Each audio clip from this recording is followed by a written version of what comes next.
So, you were source energy before you came into these physical bodies. You don't remember that, and there's a reason that you don't, but you were. You were source energy before you came into these physical bodies, and now you are an extension of that source energy. So here you are, focused, just as you intended to be, focused upon the things of your time-space reality, and you are utilizing your focus to help you personally, independently, identify your preferences. Sometimes you don't really grasp that. You don't really understand how perfect it is and how important it is that you deliberately choose. So anyway, that's step one. You ask for what you want, and you can't stop asking because life just continues to serve itself up to you in ways that cause you to identify your preferences. It happens all day, every day, at all levels of your being. It's really what the evolution of all species is about. So when you know what you don't want, you know what you do want. If someone's rude, you want them to be nicer. If you're rude, you want to be nicer.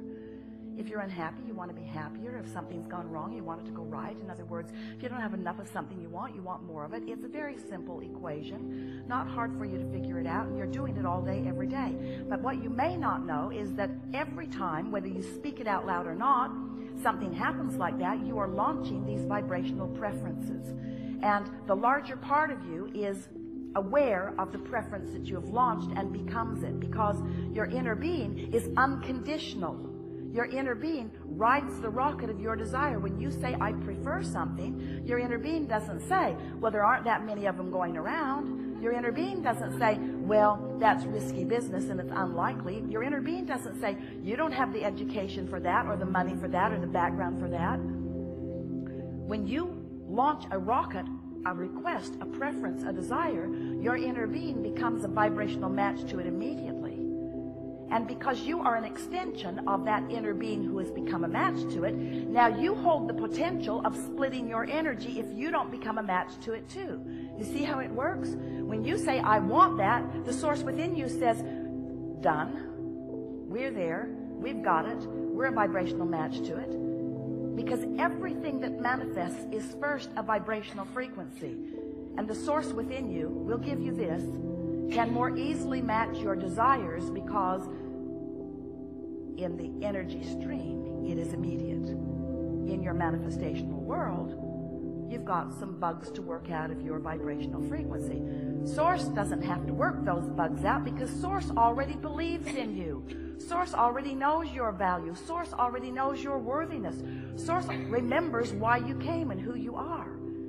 So when you launch a rocket about something that you would like more of, Source is right there in that frequency. And in fact, the only reason that any of you ever feel any slight or strong negative emotion is because Source finds the frequency, the fullness of the desire that you have launched, and when you don't, there's vibrational discord between you and Source. Does that make sense to you? The only reason, if there were ever a way for you to understand that Source exists, it must be in your emotional awareness. Because if there were not someone keenly interested in you and holding a vibrational frequency about you, then you could think anything you want and you would feel no vibrational variance. That's something really to think about. When you feel negative emotion, it always means the same thing. You've got a different opinion about this than Source has about this. And that's something else we really want you to hear. Source does have an opinion about this, and this, and this, and this. Now. Source adores you. When you're mad at yourself, you've got a split going on. There's a gap widening. Source adores the people of this planet. When you carve out a section of them and hate them, you've got a rift going on between you and Source. You will never be able to be in alignment with Source when you hold hate in your heart because of some condition that you can't control. As you get to know Source better through your awareness of what it feels like to be in alignment, you can learn in a matter of days how Source feels about everything that is active on your planet today.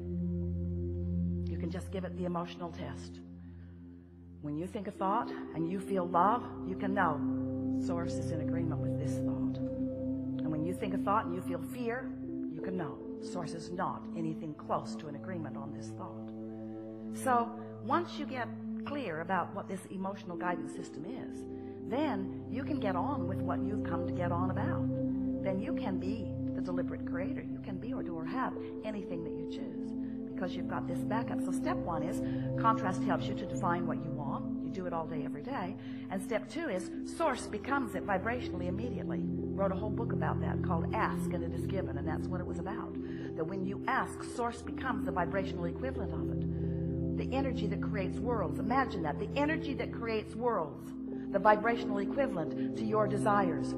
Keeping the light on, keeping the vibration steady, so that anytime you get in the vicinity or away from the vicinity, you'll know where you are in relationship to it. Helps you to zero in on who you really are and what you really want, to become the fullness of all that you are. So your work really is a step 3 part of this 3-step process. Now step 4 process, but step 3 process we've talked about for so many years. Ask, source answers, and then you must find a way to become a vibrational match to what you're asking for. In other words, you can't want something and doubt it and get it. You can't want something and be mad that you don't have it and get it. You can't want something and be impatient about it. The flight attendant said, "Thank you for your patience." And Esther said, "You're confused about it." You must be talking about the previous flight because no patience happening here. You can tell by the way you feel whether you are in alignment or whether you are not. So, we are eager to talk with you about anything that matters to you. We're going to help you to find some ways, if you want them, to line up easily with who you are and what you want. In some ways, some of the things that we will suggest today, you will stubbornly protest against a little bit because it's just going to seem too simple. And some of the things that we're going to say to you and promises that we're going to make to you, you may even doubt a little bit because they're just words that sort of kind of make sense and maybe you feel resonance with them, but you haven't had the manifestational evidence in your life yet about it. But we know that with just a little bit of listening and a little bit of resonating and a little bit of awareness and then a little bit of focusing, that you will find manifestational evidence about everything that we talk about here today. You're going to know precisely how your thoughts become the reality that you are living, so that not only you are aware of it, others who are observing you as well. So as we've been talking to you about launching these rockets of desires, we also wrote a book about where they go. We called it The Vortex. It's this vibrational reality. It's this vibrational reality that you cannot yet see or hear or smell or taste or touch. You can feel it emotionally. Well, that's just annoying to people. We spend a lot of time trying to talk you into getting into the vortex where everything you want is. And you were very nice to us. No one ever got up and left the room. Well, just that one guy. But you were interested about the vortex, but you began saying things like, okay, so my fortune's in the vortex, Abraham. I want it to come out of the vortex and into my bank. Because it's nice knowing that I've created realities that I can't see yet, or that others can't see, but really, how long can this go on? How long do you think you can keep me hopeful about things that aren't tangible? And we say, it was never your intention to come and live without the tangibility. You are in a time-space reality where you can measure your existence through your manifestations. We just want you to understand that if you've got a vibration going on that is keeping you from being a vibrational match to what you want, the manifestation that you want cannot come. And you wouldn't want it to. You wouldn't want it to. So then we began talking to you about, so here's all of this vibrational reality, and you're going, yeah, we accept it, get on with it. How do I get it into my reality where I can see it, where others can see it? And so we began talking about your point of attraction. For a while we called it a grid. It's your point of attraction. It's like the framework of who you are, looking for different ways to help you feel the reality of your point of attraction. Your point of attraction, where you stand. And mostly it's about how you feel right now. How do you feel right now? What's your mood? What is the mood that is swirling around you? Because your mood is the best indicator that you have. your mood, to let you know what the vibrational atmosphere is that you've got going on. And your vibrational atmosphere matters because it is your point of attraction. How you feel, your mood, the thoughts you're thinking, the beliefs you hold, what's going on, the conversations you have, how you move in the world, how you feel in the world, what you're doing now. Right now, you have a relationship with your vortex. Right now, you have a relationship with your vibrational reality. And the question that we want you to ask yourself is the relationship that you have with something that's in your vibrational reality, in your vortex, is the relationship you have one of holding it away? And you can tell by the way you feel whether you are holding it away or whether you are allowing it in. You can also tell by whether it's coming in or not.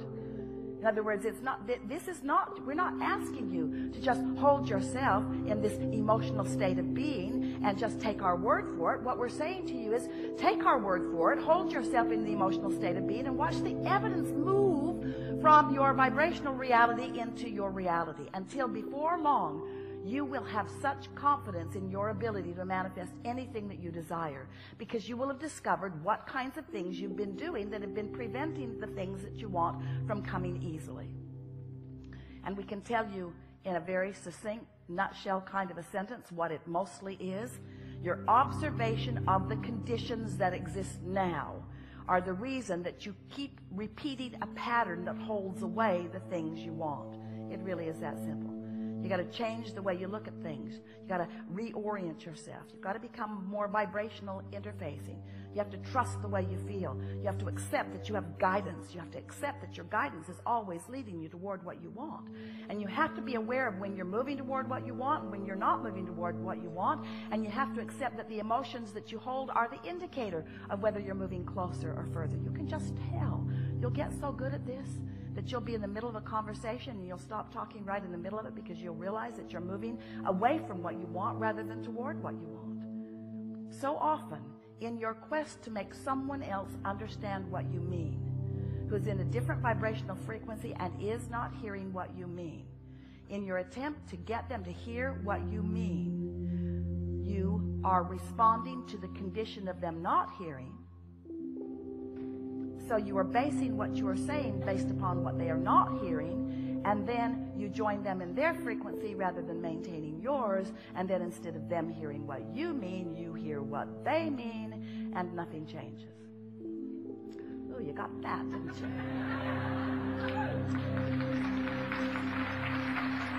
So, let's just start talking about some stuff that's important to you, and let's make everything that we said just now more tangible for you. We want you to feel your thoughts becoming manifested. We want you to feel the movement of the vibration into awareness, into emotion, and then into see it, hear it, smell it, taste it, touch it, tangible, manifested stuff, just like you intended. You're not here just to accumulate stuff, but you are here as a masterful creator. You're here to mold the energy. And how your life is playing out is evidence of how you're doing. What do you want to talk about? There's a lot of trouble in this room. We're going to have a wonderful day.